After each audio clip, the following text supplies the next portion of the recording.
Almost 16,000 children are in Illinois' foster care system right now. That's according to the Department of Children and Family Services. Some are in foster homes while others are in group homes. Now, experts say it's a system often fraught with instability and sometimes abuse. But now an organization called One Hope United, along with the University of Illinois Chicago, wants to expand on a program that provides a family-style living situation to foster kids aged 13 to 17. They're called Hope Houses. 4 children aged 13 to 17 live in a home at a time. They each have their own room. In addition to 2 full-time house parents who are One Hope staffers, there's also a full-time therapist and youth care worker, in addition to a part-time nurse to help them navigate their future and work through their trauma. One man, Woodson, says he spent years in group homes before entering Hope House at age 16.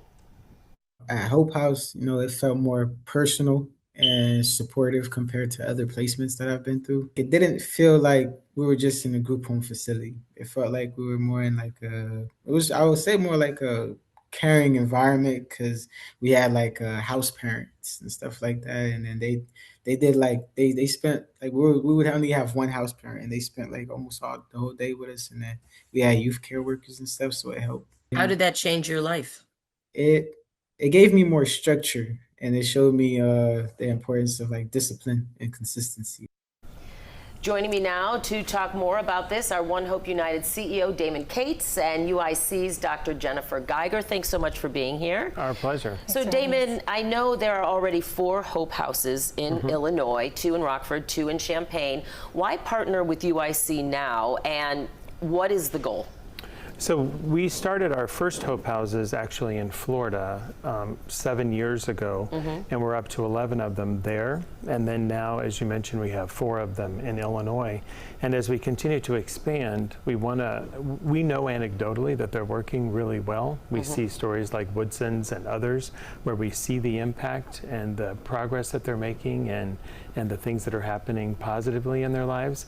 But we also wanted to partner with Dr. Gieger and UIC to fully understand what's going well, and then where there's some opportunities that we can continue to refine and improve the model. So Dr. Gieger, what will UIC researchers be analyzing? What data are you looking for, and how will that be used collaboratively moving forward? Yeah, at UIC, we're committed to doing community-engaged research, and we're really excited to partner with One Hope United and their Hope Houses, because this is a unique situation, a unique placement option for youth and care. And we're going to be looking at a lot of different things. We're looking at stability in terms of placement. We're also looking at mental health outcomes and relational permanency options for these young people. So a lot of different things in terms of outcomes for youth, but also we're trying to understand this model itself so that we can establish a more structured framework that can be applied in different states and different areas. Yeah, all to try to help give these kids, a better quality life, if you will, more stability. Now, Damon, I understand you've already found that Hope House residents are 5 times less likely to run away than their peers who are in traditional foster placements. What other positives have you seen, and are those differences, why are they so important? Yeah, there are a couple major ones. One, we see that there's much more participation not only in school, but in also co-curricular activities for the first time because of the stability that they have, the consistency, the routine. Youth are more apt to not only be successful in school, but then to do other things outside of the school environment. Also, less than 3% nationally of youth in foster care get their driver's license, and over 50% of our youth who are eligible, they're old enough to get their driver's license, do indeed get their driver's license. So we're seeing some really positive impacts from the Hope House stability and routine and consistency. So I know data-driven, of course, but also programs like this, I would imagine, also take money. Right. So either one of you, I'm going to throw this out there, to move forward successfully and build more Hope Houses, how do you pay for that? Well, in Illinois, I'd like to give a special shout out to Heidi Miller, who is the director of the Illinois Department of Children and Family Services. She's been a true champion. I talked to her early in her tenure about the Hope House model, and she's helped champion that across the state. And there is funding for it.